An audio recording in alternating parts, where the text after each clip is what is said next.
Joel Norwood here for the Ohio AgNet. Talking dairy today with Corey Geiger, lead dairy economist with CoBank. So glad to have him here joining us in this virtual call as we're talking a variety of topics, but specifically beef on dairy, how the dairy replacement formula has changed, or at least the pieces of the puzzle as far as profitability on the farm goes, and how that continues to evolve. It's an interesting topic to continue to talk about, and so we're glad to have Corey's expertise with us here. So, Corey, what led it to us talking was you recently spoke to the good folks at the Ohio Dairy Producers Association meeting, gave a nice update there. Let's kind of start there. What did you talk to dairymen there about, and what do we know about the changing landscape in dairy? Well, the first thing is dairy is dynamic and growing. It's an $80 billion category in grocery and convenience stores, and that's up 3.2% over the past year. And we have historic plant investment taking place throughout American agriculture and U.S. dairy specifically. And that $12 billion is a lot of cheese assets, a lot of yogurt assets. One of the new kids on the block that was an old kid on the block, but a reinvigorated one. We're seeing quite a bit of movement in cottage cheese, of course, being protein cheese. And then a category that's just exploding, ready-to-drink dairy nutritionals. Think dairy protein shakes of 20, 30, and 40 grams. The category has grown from 4.7 billion 5 years ago to over $8 billion. That's 71% growth in the last 5 years. So a lot of good things taking place on dairy, including the boom in beef protein and beef on dairy. Specifically there, how are dairymen utilizing that? And when you say booming, take us back in the last few years. How has that evolved? Where are we today, and where could that go down the road? Mm-hmm. So, 5 years ago, pretty average prices, that would have been prices and returns that we would have seen for a long time, that cull cows and baby calves, especially bull calves, were bringing about $1 to $1.50 on a per hundredweight basis. So that's what they were contributing to income if you measured it on milk, which is the way dairy farmers think. Then everything began to change about 4 years ago, and farmers began doubling down on using beef semen on their dairy cows. In fact, if you look at National Association of Animal Breeders, there's 3 semen categories. Conventional dairy, random XY, random make a bull calf, heifer calf, has dropped from 11.5 to 6 million units. Gender sorted semen to make a planned dairy heifer calf, sales have moved from 7 million to nearly 10 million units. And then the beef on dairy category, there were 9.7 million units of beef semen sold last year. 7.9 million, or 80% of it, was sold to U.S. dairy farmers as they're capitalizing on those returns. New data here right now, the Lancaster auction markets in Pennsylvania, beef on dairy calves have pushed past $1,500, and that's less than a week old. Big movement, big returns. The beef cow herd and the national beef herd is at the lowest level in 75 years. The U.S. U.S. human population has doubled in that time. So simple supply and demand equation. Beef is the best returns in agriculture right now.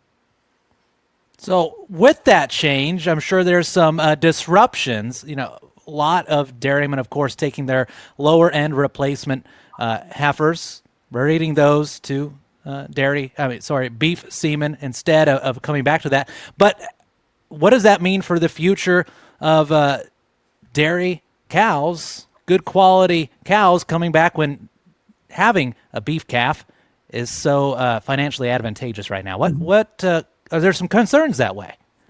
Well, we are in an era talking to dairy producers that the uterus of the cow is worth more than the cow itself. And by that, I mean there's cows being retained just for that black-hided calf. We are now at the highest dairy herd in 30 years. Dairy cow numbers are up well over 200,000 head compared to the same time 12 months ago. So we're seeing, because they're getting retained for the profit on those calves, we're also seeing very significant climbs in milk production. We're up 5 and 6% here on butterfat and protein in recent months. But on the flip side, we pivoted so quickly in dairy. We did a study at CoBank using semen sales data and projected that in 2025, we would see 357,000 fewer heifers make the milking string, become milk cows. This year in 2026, that number is going to steeply decline by 438,000 head. That means dairy replacements are precious. They're selling for well over $3,000 nationally, even stronger in the upper Midwest and the Northeast. We will see some rebuilding of the replacement herd in 2027 by the tune of 285,000. However, we are at the lowest levels in 20 years. Highest cow numbers in 30 years, lowest heifer numbers in 20 years. What's the difference, Joel? That difference is dairy farmers have culled over 500,000 fewer cows in the past 100 weeks, dating back to September of 2023. So our dairy herd is getting older, probably by a half lactation. There's no perfect data set on that, but intuition would say that's what's taking place. Any data out there, any knowledge out there about the quality of the beef calf coming out of this dairy mother out there, as those more precious, more focus, I should say, is being put on genetics specifically for that purpose? Well, let's take a 30,000 foot view of the beef supply in the United States. About 1 out of 5 animals that are being harvested for beef came from a dairy mama, dairy source. So that, but the category is shifting, that the fed beef dairy cross, so a calf from a dairy cow, but from a native beef bull, is now going to be over half of the market. What packers have been finding, and people raising these are very consistent product. You got to remember, we know the dairy cow is the most researched domestic animal on planet Earth. We're doing a lot on genomics, and I actually believe and will contend that we're going to learn more about beef cattle genetics from animals born to dairy cows than in any other category. We're using a lot more AI on them as well versus natural service. So there's just a lot of moving parts. But the bottom line is the packers do like the quality, and I've been hearing that at meetings nationwide. All right, and as you're in these meetings, what are some of those takeaways, some of those actionable items that you're telling farmers, hey, keep this in mind, be thinking about this when it comes to your strategy? What are some things that folks need to remember when it comes to not just beef on dairy, but also the dairy economy in general and how that's affecting their operations? Well, people have got to really run some spreadsheets. In the past, we'd say sharpen your pencils. Do you have enough heifers? Will you have enough heifers? This is an ocean liner that we're turning here. You know, you make a calf, you breed a cow today, 9 months to birth, and then 2 years to either entering the milking string or a little less of that to harvest for beef. So we're going to have some inventory dynamics here that we haven't seen in my lifetime for a while here. So you can plan that the next 2 to 3 years, beef prices should remain nice and strong, and that will provide returns. I think what's going to be on the other side of the equation, we've seen, because of genomics, 1 out of 4 heifer calves are being tested at birth. We immediately know 70% of what that cow or calf will do as a cow. Investment in genetics is additive. If you breed your cows, keep your heifers, you're investing in your own dairy's future. We're having historic growth in milk components. I think as an industry, one of the things we got to do is double down on making more protein. We've done an outstanding job of making butterfat. We have more tools in the toolbox to make butterfat, not only genetics, but nutrition. There's not as many feeds and feed additives that we can add to rations to economically improve protein. And we have a protein demand for cottage cheese, yogurt, these high protein dairy shakes, and now the protein to fat ratio is under 0.8. And what does that mean? Cheesemakers are standardizing milk, selling some sweet cream, and adding milk protein concentrate, ultra filtered milk, and non-fat dry milk to cheese vats to get high, to maintain the protein content. The issue is those are the top tier demand products that we need for all these protein products in dairy. So we're kind of cannibalizing some of our own product ingredients here to make cheese, and that will be an issue as they're not seeing this situation in Europe, which is the world's largest collective group of cheesemakers, and we're not seeing it in New Zealand. So we've shifted things very quickly in the U.S. because of our investment in genetics.